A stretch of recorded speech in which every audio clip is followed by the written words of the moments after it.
I, in human world, I'm allowed to drive a car when I'm 16. But in Yeah, terms of sensation, I already know that this is a steering, this is a car, this is a human being. This is something that correct. I'm not supposed to do. I'm not supposed to hit them. Nobody needs to train me because from my childhood to 16 years, visually, I've collected enough information that by 16, when I Yeah. sit in my car, I know exactly what to do. By 18, I have my license. But same thing, autonomous vehicle doesn't have 16 years to train itself. So everything that we feed to them, and then some unknowns, they are basically built on top of it, and that's the missing link, which is we Well, as 16 years have ample of information that is subconsciously taught to us, which was not fed it specifically like know this, do that. you've got more than ample information in 16 years of age. You've actually got the information equivalent to a black hole. And I can give you some examples, right? So, for example, people are today saying large language models have grown to trillion tokens, huge Yeah, amounts in terms of what they have, right? And trillion tokens sounds a lot when I'm actually looking at from a human perspective, because when I have to calculate and look at and read all Wikipedias of the world, it'll take me ages and hours, right? So AI has done some well, it's got good IQ. But we forget when a child is born, right, at the first 4 years of age, a child has got twice as many tokens that is fed to his or her brain as a large language model would be, just about 3 to 4 years. They understand imagery around them, they understand voices, they understand facial expressions. In fact, facial expressions start at about 6 months of age for a human child. They try and understand your facial construct. They can understand the things coming towards them and the gravity as well in terms of how the things are moving. So there's a huge amount of information that a human brain possesses right at the age of 4 years. By 16 years, you've got black hole based information in you, which I don't think AI is able to counter at this time, right? understood, got it. And one interesting question that at least I've seen you talk a lot about is empathy, which is, I Yes. would believe, that's one thing that separates us from, I'm not saying animals don't have empathy, but like I would say all of us would have more empathy compared to any existing living being around us or machines. And you often talk like empathy needs to be designed and not just hoped for. So we shouldn't hope at some point AI would be as empathetic as we are. So what do you think, which you already answered previously, is machine miss most when it comes to human perception? Like, is it emotion, which is like I am feeling sad, happy? Is there a context which is understanding the situation? Because No, there's I an think that's interesting yeah, yeah. study. So you're absolutely right. I think that's one component that definitely is not there, right? So you've got the best Yeah. EQ, emotional quotient, which the machines would never get, and I don't think they will ever get it. And I don't think we are trying to make those sentient beings, right? So there's a difference that we are trying to do with machines. We are only trying to focus on a part of a human brain when we design these machines to be intelligent, which is not connected to any empathetic response. So we call it the neocortex, which is the new cortex of the human system. The neocortex is only the seat of intelligence. It's got no emotions. It can understand, it can direct some actions, it works as an agent for you. The empathy for a human being are all the other parts of the human brain, which is the amygdala, the medulla oblongata, that actually takes care of all the portions that you actually do in your life. The interesting thing, however, which we missed in AI, which I'm also researching, is there's a tendency for AI algorithms to cut out noise. You would notice that I would love to cut out noise. That's what data curation is all about. We've been doing it, right? So you were also explaining it. The moment a data comes in, you have to figure out that bad data doesn't go into an AI system. AI doesn't look at the bad data, so obviously it doesn't produce a bad result. We have to take care of biases. It should not be a gender bias. There should not be a race bias, so on and so forth. The problem is when we miss noise, we miss the context as well.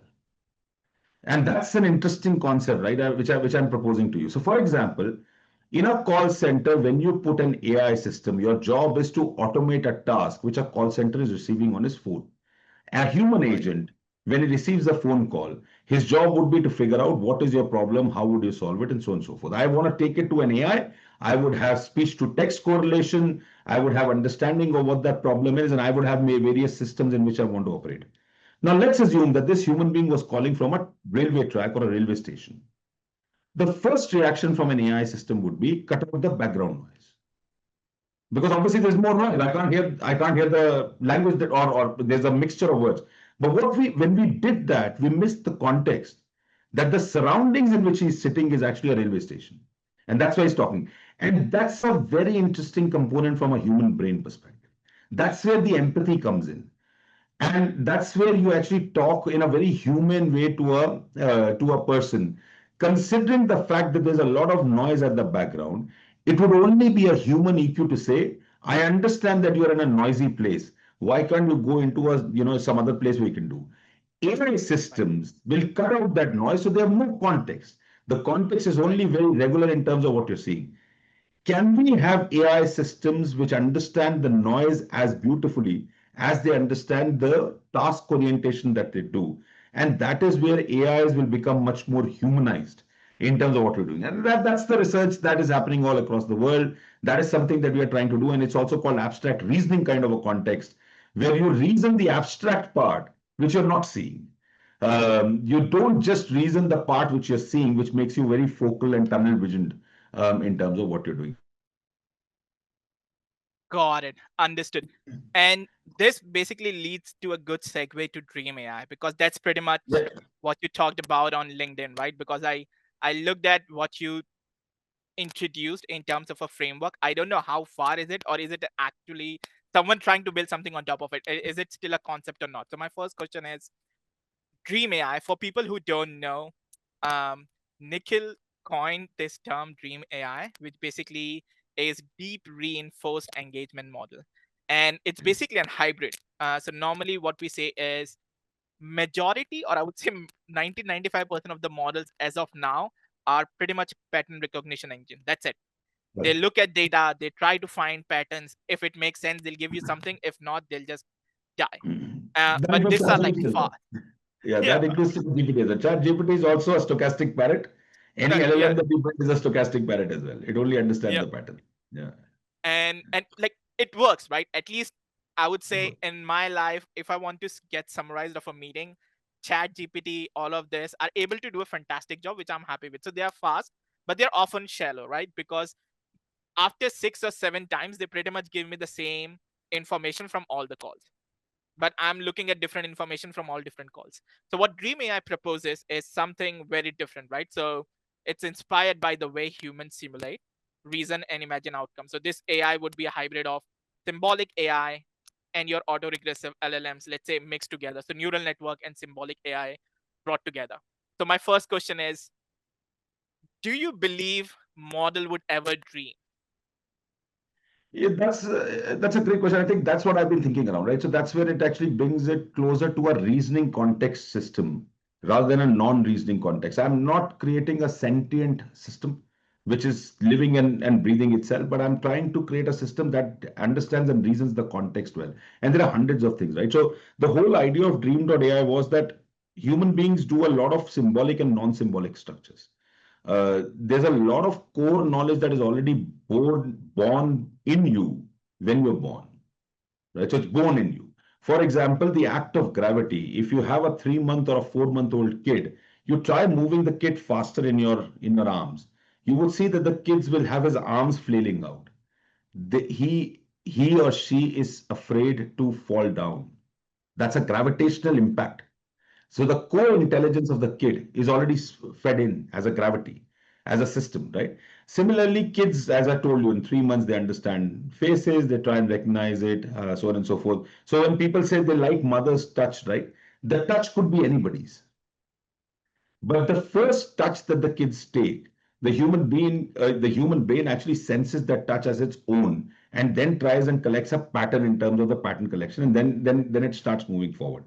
Dream.ai's main perspective, Akhil, was that if you can dream of a solution, the AI would also dream it, and that's what human beings do.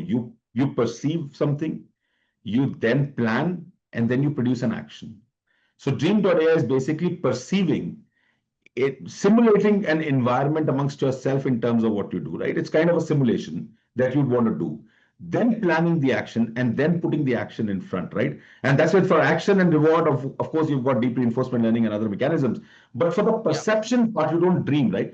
And you will do it. And I can give you hundreds of examples. Today, if you go to your home or back home, ask somebody to change the knob of the door from left to right.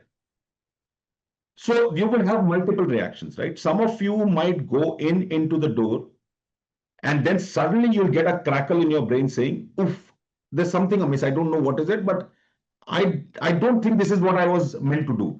Some of you may find out the moment you see the doorknob being shifted, and that depends on your condition. That doesn't depend on your IQ, that depends on your condition or how your brain is thinking. Now, what did you do?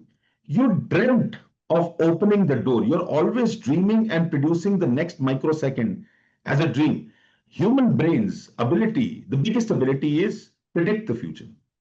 You take a step forward in the right direction when you're walking because you're predicting your next step at every microsecond. We don't realize it. When we predict it, it's actually perception, planning, and movement. There are some things that come to us as non-planned, and that's where the medulla oblongata works in. If I throw a ball at you, you will do two things. You will either duck or you will catch the ball. And that's a reflex part. The reflex is not available, right? And generally, reflex parts are not consciously done. They're not intelligent. They just reflex from the system to prevent yourself. But the conscious effort or the effort of intelligence has always got these three parameters down. So Dream.ai was to, if I can make the AI dream and simulate a core knowledge of symbolic, that I gave a shirt, white shirt to Akhil, and Akhil is now wearing a white shirt. If I ask a question to AI, what shirt Akhil is wearing, AI has dreamt a simulated version or a symbolic version of core knowledge that Akhil's shirt is white. I will not hallucinate like the Right. LLMs do. And then I can plan the next action. So that was the whole concept of Understood. It actually sounds more complicated Dream.ai. than actually I saw It the is. image of, because once I looked at the image, right, and the idea was how can we have machines simulate thoughts like humans, like while we do, like either we are sleeping or imagining. Let's say, as a product manager, so I'm into sales, but I'm speaking to my PMs, and the question is, let's say the concept of dream AI. I want the model to dream or perceive something. In my case, how I was thinking is, how could our product or services benefit from dreaming before doing? So, how can simulation help reduce risk? When, for example, I'm dreaming of integrating Gen AI for Chi, which is very specific to African languages, no one has built Yeah. it. And I want the AI to also think of it and then help me create structure, Jira, story points, processes where to collect data, and But basically help me out. yeah, that's just one part of it. The moment you became a product manager, you have a team of individuals who are actually working with you, right? Yeah, You had a task in hand. When you give them a task as a product manager or a project manager, you have dreamt about the final output or an objective, right. and you play. It's that dream that the AI should do Got it. and simulate that scenario and then take actions based on the rewards that they will get. Right? That's the whole idea. So, so okay. So the second question would be, if AI would be able to do it, do I just need product manager more as a scrum master then, just to manage and see if things are happening or not? Like, because then in my case, if because that's creativity, right, at some shape or form. And if Yes. AI is going to be as creative as a product manager or a graphic designer, obviously we all talk about it taking their place, which is never going to happen. At least so far, what we have seen in the last 50 years, we have heard this noise again and again, that as you develop more AI, you'll get the job out. But at what point do you see But this mixing together? Like, how would a product manager not be concerned that if my idea of developing a tool is done by an AI, why would someone else hire me? yeah, so I think that time will never come, at least in the next 100 years. You will always be concerned as a product manager. My job, when I thought about it, was two. One was that can we allow the world to use as many compute resources as we are trying to do? Because while the human brain looks at only 40 watts of power, the AIs use megawatts. So we are Right. using a lot of power and we are actually spewing out a lot of carbon, right? So we are not being sustainable in terms of AI. So my first thought was, can I, with limited amount of data, with certain core knowledge and with this dream of simulation, can I allow the AI system to actually come to the action faster, which currently they fail with large networks, right? So the current, which you already said, Akhil, right? The current philosophy is make the models larger, they will Yep. work better. But to what extent, right? I can't be producing bigger and bigger models than what has been done by GPT and so on and so forth. Because at the end of the day, there's a resource constraint as well for me in terms of compute. So that was the first thought. The second thought was never to replace a human being. The idea was that you would still have a control over the AI's action as a part of a feedback loop constraint. So human beings are not going out of business. The only change that we are doing is augmenting their task to make sure that AI does it much more better in terms of what we want to do and what we want to achieve as a result, right? So I don't think my idea, and I for you, I completely agree with your viewpoint, right? It takes another 100 years for us to be replaced by an AI and say, look, I don't need product managers. You still need a human in the loop to check what AI is doing. But can AI be Right. compute friendly? Can they be cost friendly? Can they also understand in various language tongues that we're trying to do and all sorts of data? And can they also reason well? And they should not go out of reasoning if I change small little things, right? So and that's a definition of intelligence, Akhil, right? The definition of intelligence is not that I can do tasks. And it's Right. not that my IQ is 120. The definition of intelligence is that I can do more and more tasks with less and less training. You know a bicycle by your childhood. The moment I give you a bike when you grow up, the only thing that the extra that you learn is the gear system. You don't learn the act of balancing. So Right. anything new that comes to you, you try and learn it faster. That's the essence of intelligence. So we're trying to catapult that intelligence in AI, saying when I dream and I have some symbolics and some core knowledge, like what does a white shirt mean? What do you mean by Akhil having a kind of small little bindi on his head? What does it really mean? Is it the typical one, that the vermilion mark that you use, or has he gone to a temple and has he come back? All of these reasonings need not be told again and again to the model. The model needs to be just incremented with some kind of core knowledge in terms of what they're doing. And I think we should be able to use less compute in terms of what we do. That was the whole idea behind this. Got it. And when you talk about computing, at least from where I sit, compared to let's say 20 or 10 years back, computing now is pretty much free, at least from where I sit, because I'm not training a $1 trillion data You are model, so I absolutely don't know right. how much, Largely free. right? So Largely free computing, for I would say, consumption. yeah, Largely free for consumption, not free for creation. got it. Okay, Right. now it makes sense. Okay, and I really like the way you brought the bindi into the Yeah. context of a woman wearing it or me going to a temple. I understand that AI won't be able to understand it unless with They colors and won't. different, but I think you if would be my able if to my understand parameter it. and factor was to find out a gender in AI based on the bindi only, Yeah, you would still be regarded as a female in that right. factor. There will be other factors like the beard and etc. that the AI might counter, right? But that's because AI does not understand the context from where he's coming from. So that's the whole idea of context. Got it. And this, like, I have few questions in mind. One was with the reward system, but this social cue is very also interesting to me. Can, like, do you believe LLMs or computer vision at some point this model would understand unspoken things like you talked about, right? Like this social cues, cultural etiquette, like how you would behave in China versus India versus Germany would be very different. And like emotional undercurrents that vary globally. So, for example, like, is it possible to design an AI that deeply understand the human nuances of social interaction and with things like jugaad in India? Like jugaad is a word that's been used by India everywhere. And similarly, you have like the value of harmony in Scandinavian work culture. So So can they two comprehend the answers unspoken? two answers to your question. Yeah. So whether AI would be able to achieve that reasoning, yes, in the next decade or two, we are hoping. But will AI? Your first question was um, whether whether humans. Sorry, what was your first question? Sorry. So my first question was like, as you were able to understand the social cues of the Bindi, right?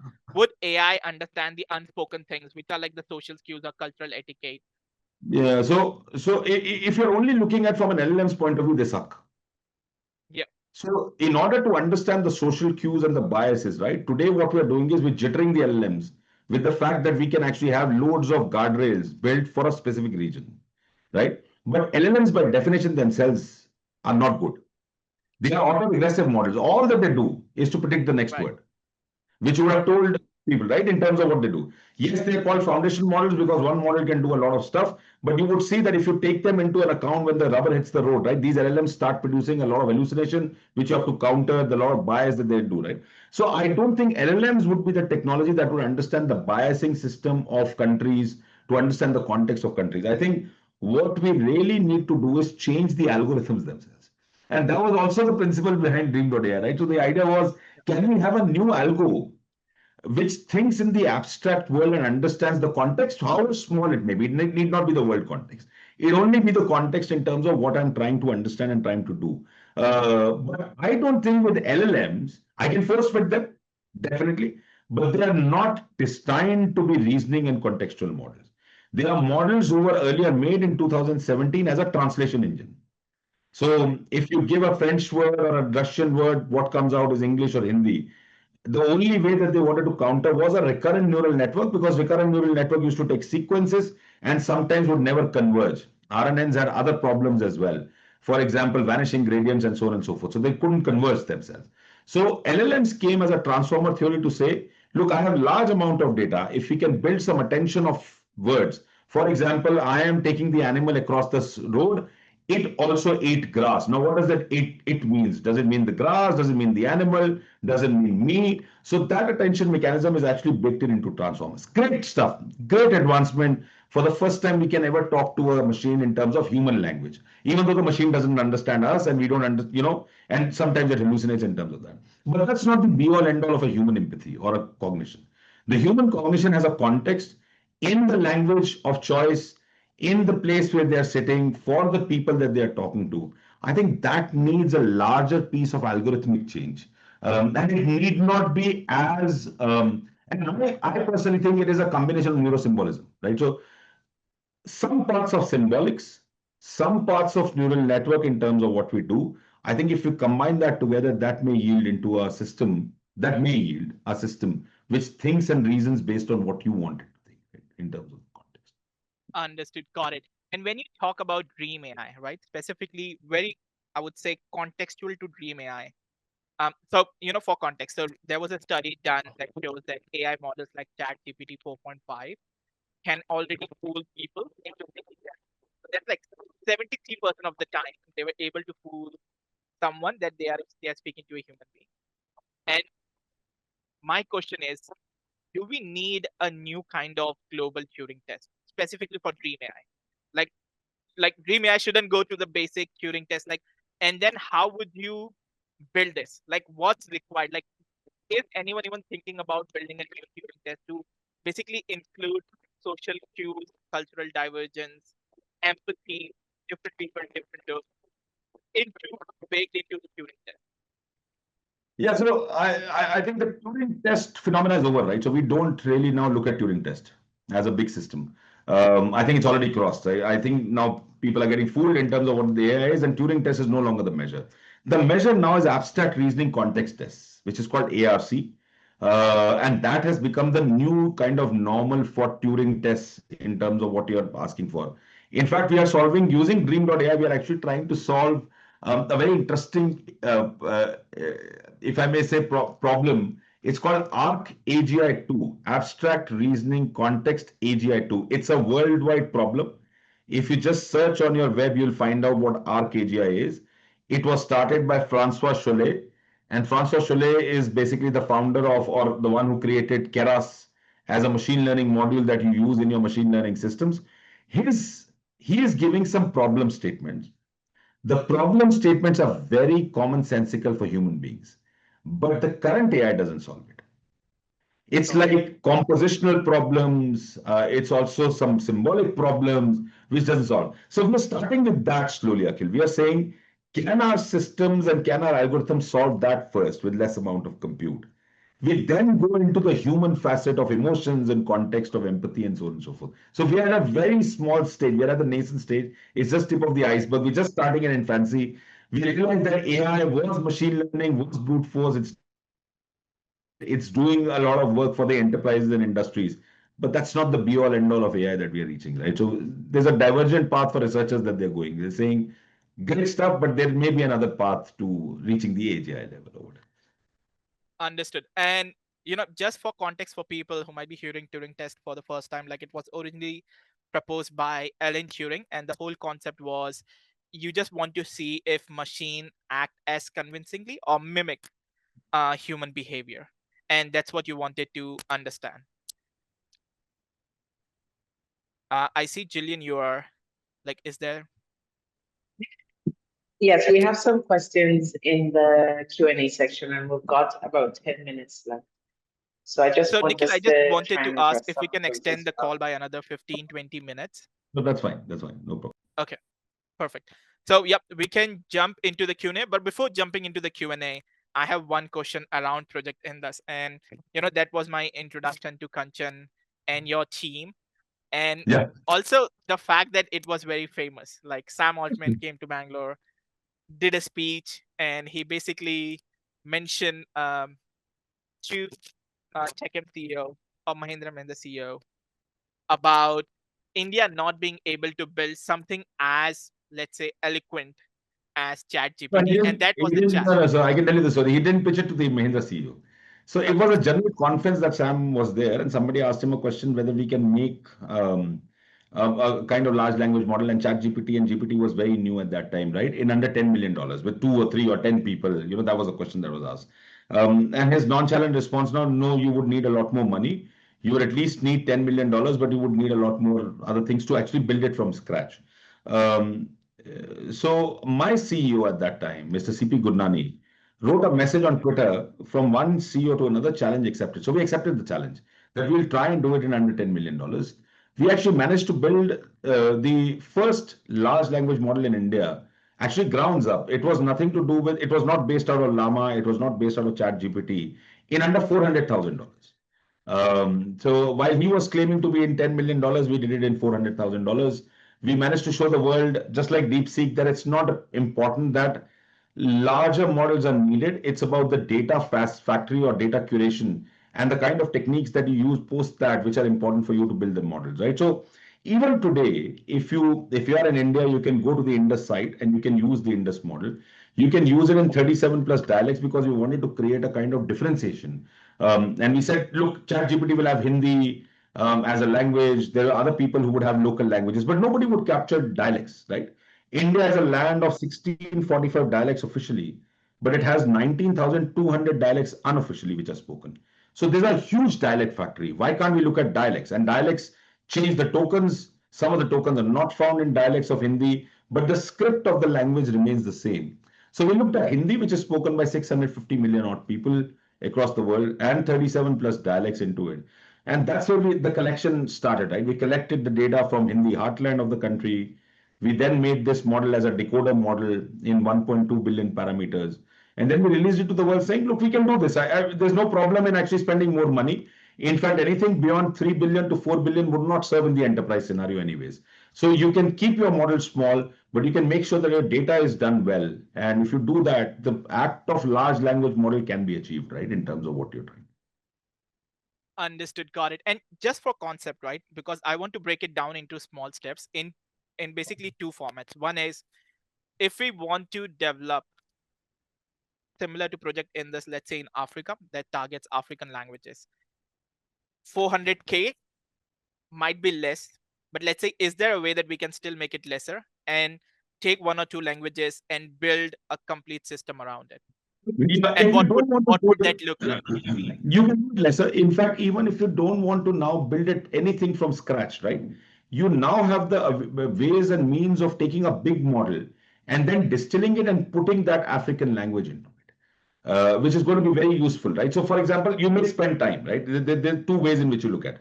Sovereignty also means that I can build everything from scratch because it's my technology. But those days are over. Those are early days of GPT and Chat GPT. So we went into it with all the gusto, saying that look, we could do it. But now, if I was to give you give you that condition, and then maybe my suggestion would be take a bigger model, which has got some semblance of African languages, distill it down in terms of a smaller model, and then start using your own language as a means to actually train that. That will actually be much cheaper now because the access to that Got it. technology is cheaper now. And you can actually produce a kind of very pure African system in terms of the language construct, right? Understood. And the another layer to it is, would it be able to contextually understand different industries, so like manufacturing, health tech, education, because all of them would have a different lingo. Yeah, so this was the foundational piece. So we built a Yep. foundational model for the country. So what is happening is, specifically in Southeast Asia and Middle East, the context is changing to sovereign systems, right? My data, my model, or whatever way that I produce a model, and it understands the finer nuances of my country. So if the Got it. act of sovereignty is there, right? So this becomes the base foundational model. Now, this model can be taken in various industries and can be fine-tuned for that specific industry, right? Use RAG, retrieval augmented generation as a system. You use other techniques to actually do that, but then it becomes contextualized to your industry as well. But there's one model which you think is the country's model or the sovereign model for me, right? In terms of Understood. And now I want to go more on the tactical side, because most company today's are still like figuring out how AI fits into their business. Like, it's yeah, easier to say that I can integrate ChatGPT and it would do something for me. It's not as good as I would have liked to do. Though it's cheaper, it's $20. I can pay per token and then it's all good. But when it comes to, let's say, especially to visual AI, like Gen AI, still I would say it at a place where it's still better than computer vision. What's your yeah. advice to product or innovation team trying to take the first steps, like towards a meaningful step towards integrating AI into their company? And now I want it to be generalized, so it could be for a CTO, I would suggest this. For a COO, I would suggest this. For CRM, sales, marketing people, I would suggest this. Yeah, so I think that's a great question. I think first and foremost, see, we have to realize that there's a change in the mindset in terms of saying that the present era that we're looking at, specifically with agentics and all of that stuff coming in, the agentic era has also changed the architectural stack completely. Right. We are no longer in the same architectural stack as we were doing, right? So my first and foremost thing to suggestion would be look at your data structure first. It's important because that's the core intelligence that you've got. We are only going to build anything on top of this core intelligence data. If you can segment your data in terms of data mesh and data lakes, great story. If it's still disparate, we can keep it into a disparate system, but there has to be a semblance or a kind of view, as we call it, of all of that disparate data into something which you want to create, right? So data is your first part. Now, second, on top of it as a layer, look at data foundation models or data models itself, right? So what is that data object model that you're trying to bring in? How will data be accessed from all of these databases that you're doing in core systems? What is going to add? So that's your second part of the strategy that you should look at, right? As a layer up. The third is on top of it, now thinking objects would come. Now, what kind of thinking objects are you building? Are you going to do it as machine learning systems? Are you going to do as AI? And that really depends on a use case to use case basis. What is your use case?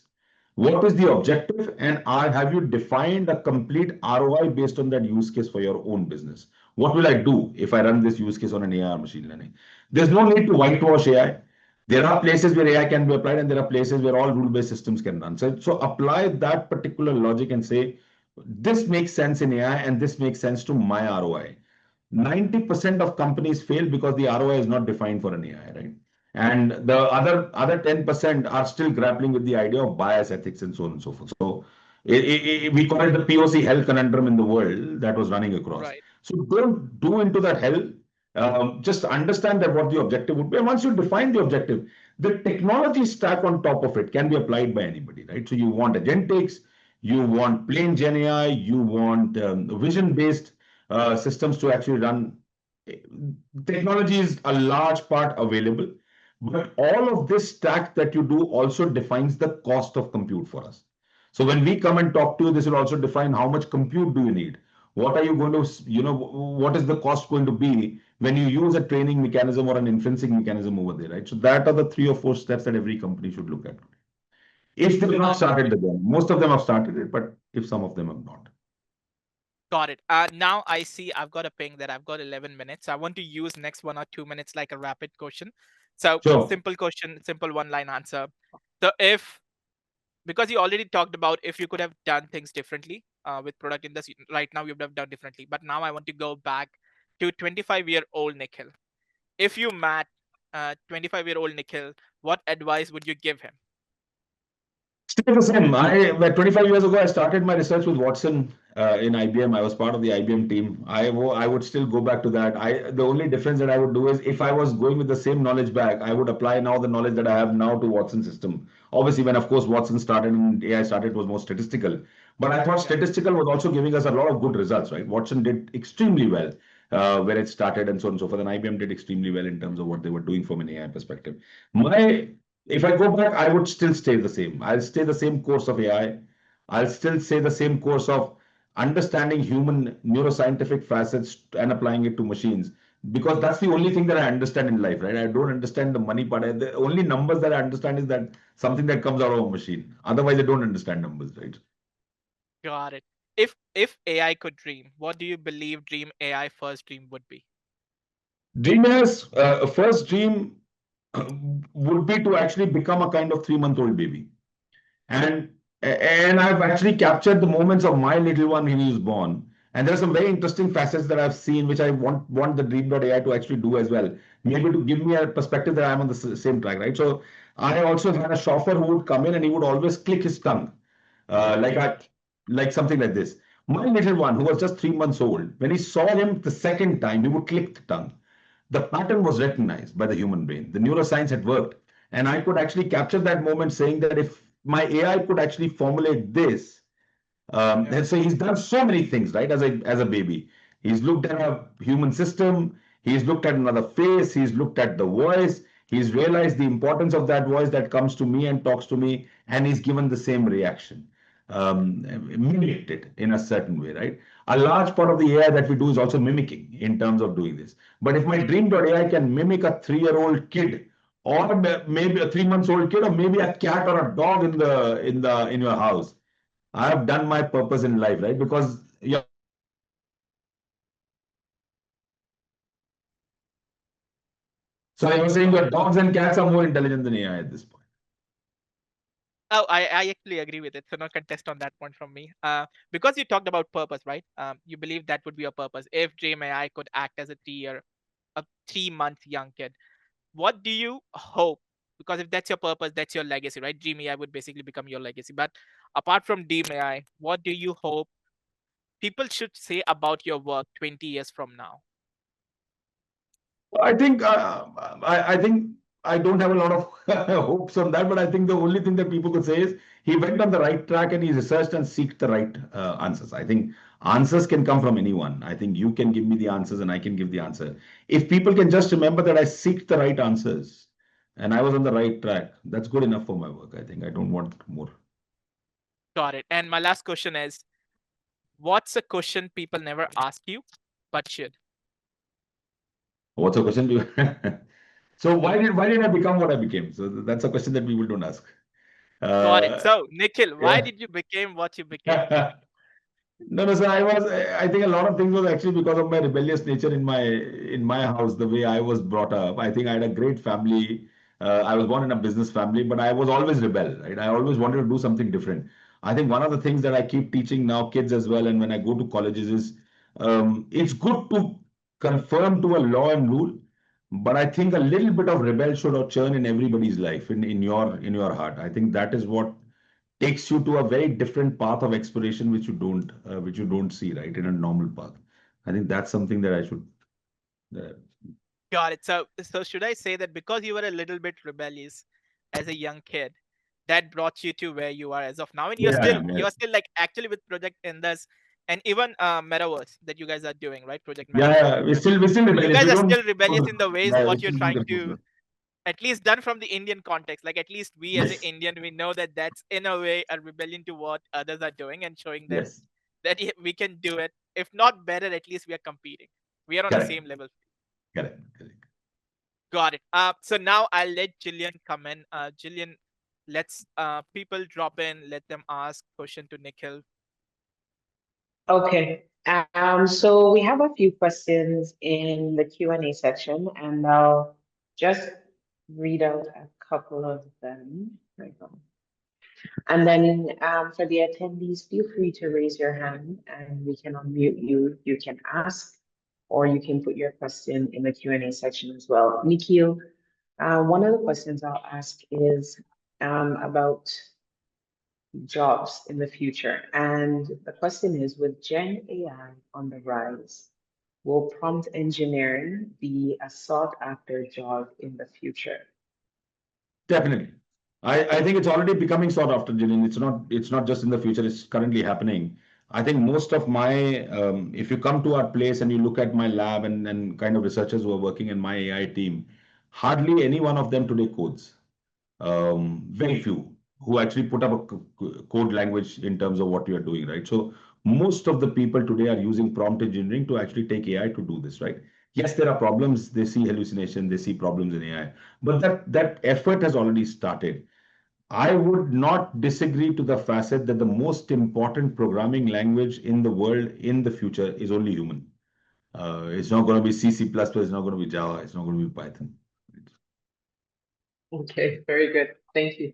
Another question is, all right, let me let Olivia in, and then she can ask her question, and I'll come back to the next one. So Yeah. Olivia, you can unmute yourself and ask your question. Hi, thank you so much for the discussion today. It was really informative. My question is, given the new focus on infusing empathy that you previously mentioned with artificial intelligence, what do you see as the primary opportunities and challenges when designing empathetic AI speech technologies? Yeah, great question, Olivia. I think one of the biggest advantages that you would get is that you would try and understand people better and understand their, once you are empathetic, because I think we try and generalize. Look, let me step back. I think AI has gone through a various modes of cycles in terms of how it evolved, right? It was very specific, and we could solve specific problems. Suddenly, transformers come in, and you say now you've got foundational model, and it can do more than one types of work, right? So you generalize that system. We're again going back that it's not really generalized, right? Olivia would not like to hear certain things because that's what she believes as her ethics. Whereas Nikhil may have some different ethics when you talk to him, right? In terms of various aspects, religion, life, culture, money, and so on and so forth. Can we, first things and foremost, the advantage is that empathy would bring out that personalized contextual nature with you when we are talking to you or when you're talking to a machine, which is very important for us because most of the dropouts that we see from human beings are lack of empathy from an AI system or a machine. And you would have seen that. You would have seen it about 5 years back when you were talking to a banking bot and you say it doesn't understand me. You may now see it in your conversations with GPT kinds of systems saying, look, it doesn't understand, right? It hallucinates. So that's the first advantage. The disadvantage is it's not very easy to make it. There's a lot of things that you have to counter to actually make sure that there's guardrails function. So it's not going to be a click of a switch that empathy suddenly rises in AI. I think it's going to take some time, maybe one, and that's why I said maybe 5 to 10 years before AI really becomes empathetic to human needs, right? It's not at the moment, and we all know this. The only thing that we can do to counter it is we can remove by a lot of brute force some of the biases that may exist, right? And you know the biases. I think male and female bias, racial biases, and so on and so forth. We can remove them, but we cannot simply say that it won't hallucinate and go back into that same mode and not become non-empathetic. So it's a 70-30 rather than a 30-70 before. So earlier when we built AI, we thought, please take it at your own risk. 70% is going to do this. Today we say, okay, we've got some tools and we make sure that 70% is okay, 30% is your risk. So I think that's the biggest disadvantage at this point that we're facing with it. Thanks, And Nikhil. Nikhil, just to double click Okay, on and what Olivia mhm. said, because there was a study done in March of 2025 by USSC. And Yeah. in the research, they basically said that ChatGPT is too empathetic, where people are using it as counselors, where it's like convincingly mimicking human behavior and emotion. And like, how should designers think about emotional boundaries we set for machines? And now I haven't looked at the data. I haven't. It's just an article that I read, and the research done by them was like GPT 4.5 is too empathetic, and You're that's also absolutely, there are nuances. you're absolutely right. Too empathetic to the cause that when you ask a question, how do I make a bomb, it'll actually spill out the bomb theory as well. So yes, Yeah. there's a limit to the empathy that you can go, right? And post that, I think GPT made a lot of changes. They also went back and understood that this is a concern, and they also stopped some of these questions. So it became less empathetic to some of the questions which are being asked by people, right? So I think empathy is not just about a human constraint, it's also a combination of societal considerations that we see, right? I am talking to you, I have to be a first humble and polite because you're a human being that I'm talking to, but you also understand the constraints under which you do, right? You can't suddenly go off the constraint and say I'm being empathetic because I have to serve every need of this. You're not subservient. to a human nature. You have to solve a problem. I think and that's why this dichotomy is very important for us to realize that it's very difficult to bake it into an AI system, which only looks at zeros and ones, right? Right. Yeah, Jillian, on to Okay. you. So there are a couple questions, and I'll ask two or three of them together because I think they're all related. But what you find is that, especially, let's say a country like Ghana, where we are really at the beginning of the whole AI stage, Yeah. what two or three critical pieces of advice would you give to organizations that are just starting out on this journey? Alongside that, what infrastructure do you think is critical for them to also have in place to get started with AI? Let's take those two to start. I can give you a consultancy pitch on what the country should do. But I think from a company standpoint, Jillian, what you should be doing is understand what the objective may be, right? What is the objective that you're trying to achieve out of this? If Ghana is starting new and we're starting this journey AI, we should be very respectful of saying, can Ghana have a sovereign system? And can that sovereign system be built by some of these startups and companies, right? If they're thinking about it. If they already have a line of business, for example, I think the same old story, right? You need to have your data cleared out first in terms of what you're doing. You need to understand the data modeling part. You need to understand the thinking objects of what you're going to put in. Technology on top of it is not going to be. The cost of technology consumption is reducing steadily. As a result of that, the output is increasing, right? As we see across the world. I think from an infrastructure standpoint, if Ghana as a country can think around having a centralized infrastructure like India is thinking, or like many other countries are thinking, which may have not a huge amount of GPUs to start off with, but at least some infrastructure for the startups and the companies to play at a very rebated cost, that will really kickstart the journey of AI in Ghana, right? So because all of them would not go on to a SaaS provider and cloud and then apply training and inferencing because that may appear costly as well to certain people. And there are economics of scale at play in terms of what we do. Can you build your own infrastructure and then you can have a hyperscaler? Can you have a rebated cost given to people to try out certain things from an AI perspective? I think that will be a great boost to the whole Ghanaian journey of AI, which I think. And from a company standpoint, you need to figure out where your objectives, right? Don't put AI just for the heck of putting AI and sounds cool, right? So these days I meet a lot of startups where people say, look, I've got an AI delivered product. But when you go deep down into that product, right, there's no need for an AI. It's a simple rule-based system. So you've got to figure that out. If it's simple rule-based system and still solves the problem, great story. Should do like that. But if it's unstructured ways of looking at things, if you're looking at a problem which you don't have a right solution, please go forward with the AI, but draw an objective out of that AI, right? And also draw, which I forgot to tell, a boundary of AI. Most people think that AI becomes God after some time and it can solve anything and everything for you. There are loads of calls that I go in and say this is not possible. It can only do 60% of whatever you're asking, right? It can't do the whole 100%. And I don't think in another 10, 15 years it will be able to do that as well. So I think be that objective reasoning and also the boundary mapping of what it can do and what it cannot. If we can do that, I think companies normally succeed. Fantastic. So I'll ask you the two last questions because we're just about out of time, and then you can answer them and we can move on. So one is piggybacking on an earlier response about empathetic AI, and with the question is about, I mean, it's becoming more empathetic. How, to what extent do you think that it may make the models overly cautious or more manipulative as it gets to kind of understand emotions more? So that's one question. Maybe answer that and then I'll ask a final question. Yeah, so I don't think they're even reasoning as models. So they appear to be manipulative. They're not. They are basically a text-based reasoning system, which is only, in some cases now we call it reasoning, but they're a text-based system which is just predicting the next word. Now, I think somebody asked a question, if I tell a joke, ask somebody to tell a joke. the part of the joke is understood as an NLU or an understanding. And I have in my repository a lot of jokes which I will construe. Now, the probability of the next word coming in is something which is statistical. Now, I can tell you a right joke, or I may go completely wayward and awkward in terms of this, right?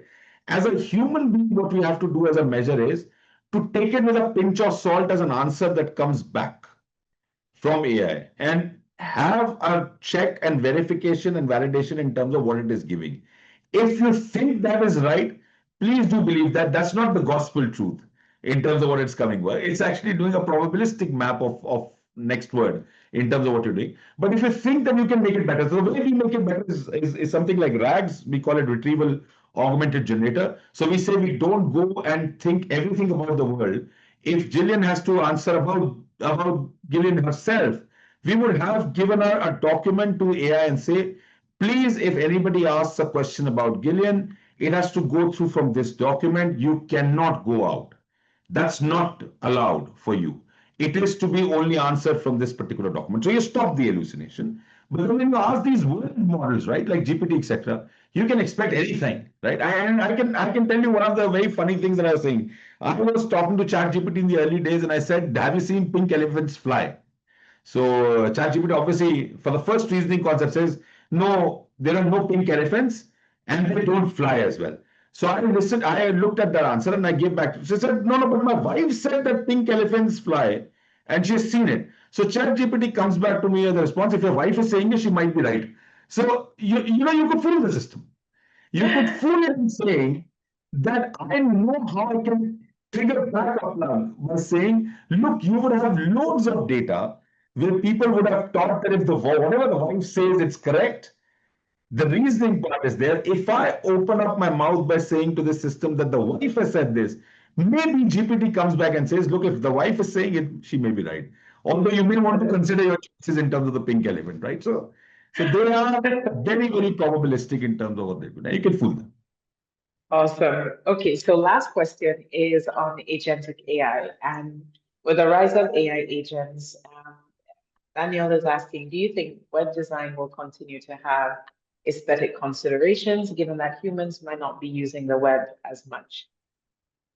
Yeah, I think that is a point. And I think a lot of things may change with the rise of agentic AI, Gillian and Daniel. So I believe that we are all of us are hoping, we are actually at the midst of it. We're building agents, we're building agentic frameworks, but uh, we are hoping that most of the tasks would get automated and they would also get reasoned.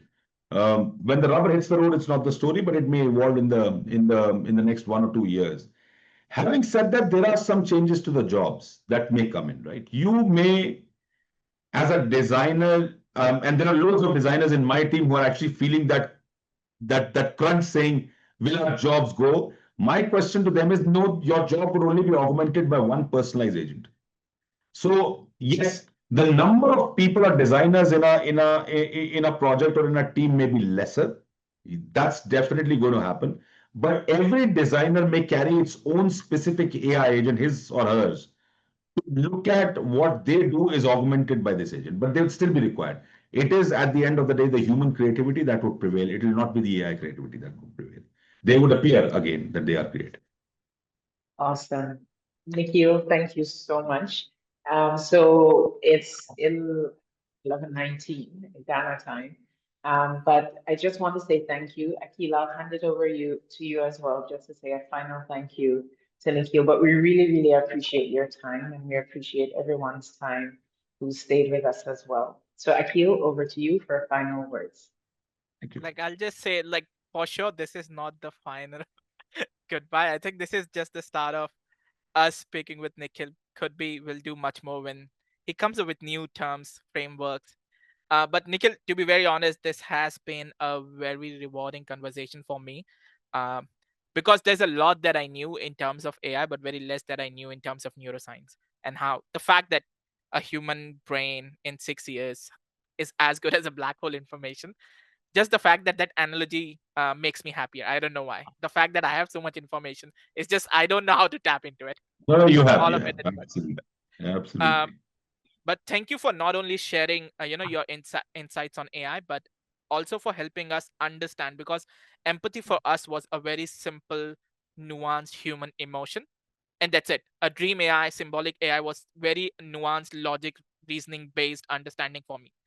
And while speaking to you today, I at least understand what it means for machine to understand. So it's not just very one layered information. Like, there's a lot more that goes. Just like us human beings don't know every information that goes into our brain. Like, we also, in a way, like the most complex neural network is the brain in our head. So everything that we say is a gut feeling, is pretty much an information stored somewhere, and Yeah. brain throws it to us and says that, hey, this is something that you would have to do. So until next time, stay curious for everyone who's here. Stay compassionate, like Nikhil mentioned. Be humble, be polite, and keep exploring the edges of human and machine potential. And one thing that I'll take away from this conversation is dream AI. And like, what if AI didn't just see the world, it dreamed of it? Yeah. And hopefully I'm gonna check out. I didn't know that dream.io or AI existed. No, So I'll check it out. it doesn't exist now at the moment. We will be launching some part of it later on. Okay, You got should it. know So this every RKGI. RKGI was the one that I did. RKGI. Okay, Yeah. got it. That's a So challenge yep, that we. Dream AI basically reminds us of true intelligence, which may not be just about processing more data, but just like human beings, learning to simulate, to reason, to reflect, just like us, and be more like us. So thank you, Nikhil. One last thing before we go. This is the first time we are doing it. Any feedback you might have would basically help us get better in the next one. No, this is perfect. I think I loved it. I think maybe more interaction next time with people who have questions, because there may be so many people who've had questions, put in. We'll try and solve some of those, but this has been perfect. I think Jillian and Akhil, very nice to be here and have a chat with you. You've been excellent host. Thank you. Thank you, Thank you Nikhil. We so won't much. take much of your time. Thank you for joining us. Have a nice Thank day. you. All right. Thank you. Take care. Take Take care. care. Bye. Bye bye. Bye.